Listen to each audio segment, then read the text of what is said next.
श्री महारुद्र हनुमान संस्थान की ओर से आज तकरीबन 1100 वनवासी बच्चों को खाने पीने और रहने की व्यवस्था मुहैया करवाने के लिए पुष्पेंद्र कुलश्रेष्ठ जी की उपस्थिति में एक पत्रकार परिषद का आयोजन किया गया।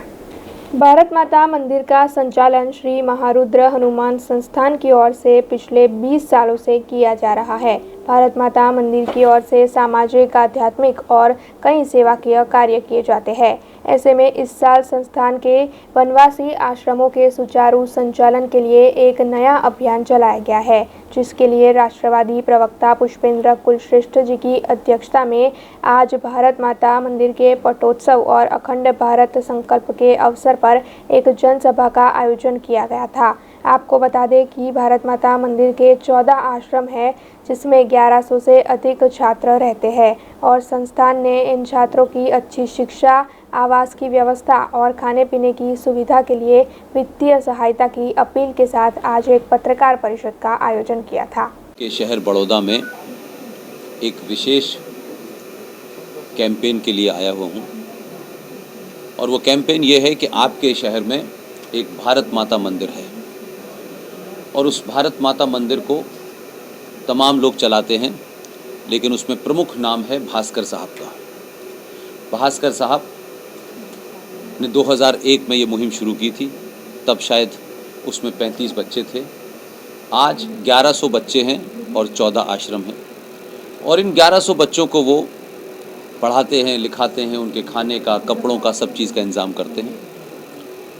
2-3 साल पहले जब मैं भास्कर भाई से बड़ौदा में मिला, तब जब उन्होंने मुझे बात बताई तो मुझे लगा कि बार बार किसी से पैसा मांगना, बार बार किसी समस्या को रोज़ करना, उससे अच्छा है कोई हम एक समग्रता में एक बड़ी प्लानिंग करें, ताकि इन 1100 बच्चों की गुजरात की धरती पे, जो धरती दुनिया को देती है, उस धरती में अगर 1100 बच्चों के भोजन के इंतज़ाम के लिए आपको दर दर भटकना पड़ता है, कपड़ों के लिए भटकना पड़ता है, तो ये मुझे ताज्जुब लगता है। लिहाजा मैं आया और मैंने उनसे कहा कि मैं आऊँगा, जो भी आपके शहर के धनाढ़ और सम्मानित लोग हैं, मैं उनसे हाथ जोड़ के अपील करूँगा कि ये आप ही के शहर के बच्चे हैं जो किसी कारण से छूट गए हैं, कुछ लावारिस हैं, किसी के माँ बाप नहीं हैं, कोई कमज़ोर है। ये बच्चे अगर भटक के कहीं और चले जाएंगे तो देश में ऐसी बहुत सारी ताकतें हैं जो इनका मिसयूज़ कर सकते हैं। आप एक अच्छा काम कर रहे हैं कि आपने आश्रम में उन्हें संस्कार दे रहे हैं, उनको पढ़ा रहे हैं। इसमें जो उनकी आर्थिक मदद, जो चंदा बड़े से बड़ा, छोटे से छोटा, 1 रुपये से लेके 1 करोड़ तक का दे, ताकि ये एक व्यवस्था बन जाए, एक सिस्टम बन जाए और उन्हें हर बार उन बच्चों के लिए जिनका खर्चा बताया जा रहा है, एक दिन का 33 रुपये है, साल भर का शायद उससे ज़्यादा है, तो मेरा सिर्फ यही कहना था, उससे एक हम ये मानेंगे कि हमारा कंट्रीब्यूशन होगा और वो एक ताकतवर बच्चे बनेंगे। पता नहीं उसमें कितने लिम्बाराम होंगे, कितने उसके अंदर चौपड़ा होंगे, कितने उसके अंदर हॉकी के खिलाड़ी होंगे, लेकिन हमारा सिर्फ इतना ही तो है कि उनके खाने रहने का छोटा सा इंतज़ाम करना है। बाकी तो भास्कर भाई कर ही रहे हैं। तो आपके माध्यम से मेरी अपील है कि इस भारत माता मंदिर के जो चलाने वाले हैं, उनके जो 14 आश्रम हैं, उन 1100 बच्चों के लिए ऐसी मुहिम चलाएं कि इस देश में नहीं, जगह जगह किसी शहर में ऐसे बच्चे हों, उनके लिए कई सारे भास्कर पैदा हो जाएं और लोग समाज में उन बच्चों के जीवन को बचा सकें। इसी मुहिम पे मैं आया। देखिए मैं एक बता दूं कि वो धर्म परिवर्तन नहीं कर रहे, वो मत परिवर्तन कर रहे हैं, मतांतरण कहते हैं।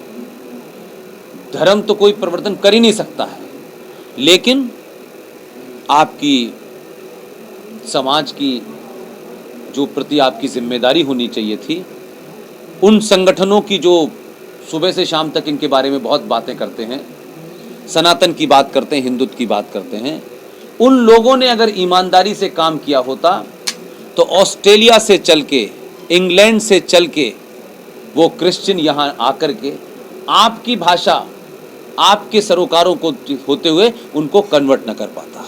आप उस आदिवासी के डांग में जो रहता है उसके ज़्यादा नज़दीक हैं, आपकी भाषा जानता है, आपके सरोकार जानता है, आपका पूजा पद्धति जानता है, लेकिन आपने ईमानदारी से उनके बीच में काम नहीं किया। उनकी गरीबी का फ़ायदा उठा करके पूरी दुनिया में जो करोड़ों करोड़ों रुपया चर्च के माध्यम से, जो करोड़ों करोड़ों रुपया मस्जिदों और मज़ारों के माध्यम से कन्वर्जन के लिए दिया जा रहा है, वो हो रहा है। एक वर्ग तलवार के जोर पे मार करके, फुसला करके, बहका करके, गुमराह करके कर रहा है और दूसरा मजहब आपके देश के गरीब लोगों का कन्वर्जन कर रहा है। मैंने तो यहाँ एक टाइम्स ऑफ इंडिया में बहुत पहले कहानी सुनी थी, पेप्सी शादी। मुझे पता चला कि किसी आदिवासी को पेप्सी की एक बोतल दी, उसके बाद उस लड़की ने अपना शादी कर ली, कन्वर्ट हो गई। तो जहाँ इतनी भुखमरी हो और लोग शादियों पे करोड़ों रुपया खर्च करते हो, करोड़ों रुपए का खाना फिक जाता हो, शान बान के अंदर करोड़ों रुपया खर्च करते हो, उस देश में अगर इस तरीके से बच्चे रह रहे हों तो इससे बड़ा कोई दुर्भाग्य नहीं होता। इसलिए हम बहुत महान बनने की कोशिश करते हैं। ज़मीन पे छोटा सा काम करने से जो महानता दिखनी चाहिए, हम बहुत पैसा मंदिरों पे चढ़ाते हैं, बहुत उसकी, लेकिन जो चलते फिरते जिंदा मंदिर हैं उसके लिए हम चिंता नहीं करते। उसी चिंता को सिर्फ हल्के से जगाने आया हूँ। मुझे लगता है कि गुजरात के लोग वाइब्रेंट लोग हैं, समझदार लोग हैं, कर भी रहे हैं, लेकिन किसी तरीके से ऐसा काम करें ताकि पूरे गुजरात के अंदर एक भी बच्चा भूखा ना सो, एक भी बच्चा जो कुछ बनना चाहता हो, उसके बाद किताबों की कमी हो, आपके पास बहुत पैसा है, चंद किताबें उसे भी दे दें। हज़ारों दानवीर हैं, लेकिन आपने शायद उस तरफ ध्यान नहीं दिया या उस तरफ पहुँचे नहीं। यही अपील करने में आया हूँ कि मैं अगली बार आऊँ तो मुझे लगे कि भास्कर भाई अब किसी के पास नहीं जाते हैं, लोग भास्कर भाई के पास जाते। यहाँ मुझे भास्कर मिले, वो मिले तब उन्होंने मुझे बताया। मैं ऐसे किसी काम के लिए किसी भी शहर में कोई होगा, नॉट ये कोई अभियान नहीं चला रहा हूं मैं।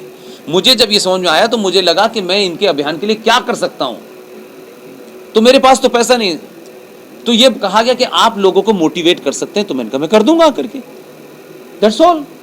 अगर कल कोई ऐसा ही कोई अच्छा काम कल कोई कर रहा होगा और उसको लगता होगा कि मेरे कुछ कहने से, मेरी भूमिका से कुछ होगा, तो उसे करूंगा, क्यों नहीं करूंगा।